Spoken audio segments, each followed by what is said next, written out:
that lasted for about a few years. And then, of course, as these socialist utopian societies do, it just fell apart. So I was so fascinated by it. I went to Malcolm Island last August to do some research. And it was just the most beautiful place. Like, I just wanted to stay. I thought, okay, I totally understand why these people came here and didn't want to go.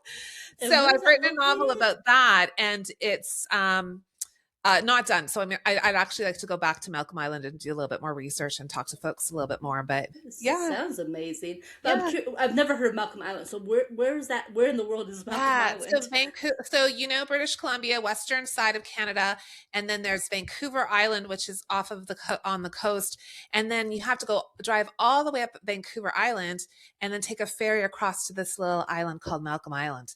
So it's Okay, like so it's over the there. fact that these Finnish people, some of them came from Finland, some of them were already in Canada, and they decided we're going to just go create our own community. We're going to run it how we want to run it. We're going to like make ourselves self-sufficient. It's going to be great. And they all just like found their way to this tiny place and set up camp, and they created a Wow. society there.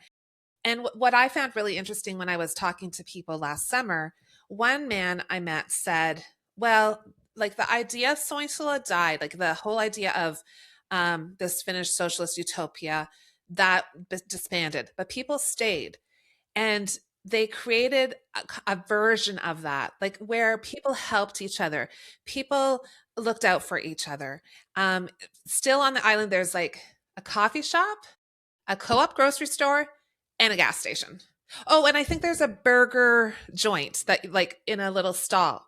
Like that, and then there's a bunch of artists here and there, and like you can go and borrow a bike and ride around the island. Like it's like it's not the vision that the original people had, but he said there's sort of a spirit of independence and but also of helping each other. I thought that's really cool, That. right? Like Yeah. that's really cool. So I've written a story Wow. set on that island during the time of that movement, and it's not real characters; it's all just fictional characters, but really Sure. fun to explore how you can use fiction and History. history together. Absolutely. I had no idea there had ever been such a movement or anything Yeah, like that. So, I that's the know. thing I love about historical fiction is that yes, it's entertaining, but there's also that element of history that makes you curious to perhaps research the actual history, or Yes, at least yeah, you learn a little something in the midst of yeah. all the story.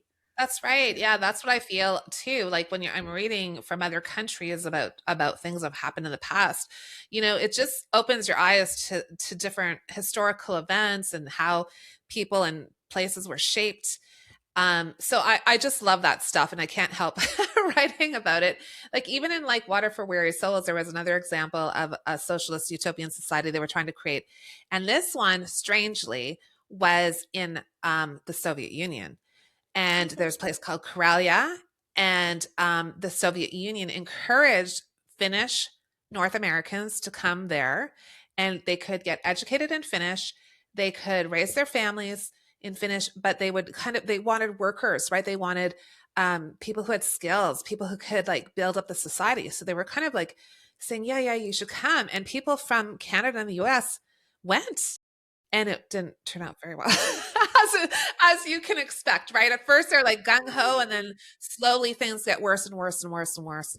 And so, I do have a character in this story who makes that leap, and he says, "I'm there's a depression here. Like things are bad. Work isn't good. I'm gonna go. I'm gonna go try my luck out there. We're gonna start something new. It's gonna be great."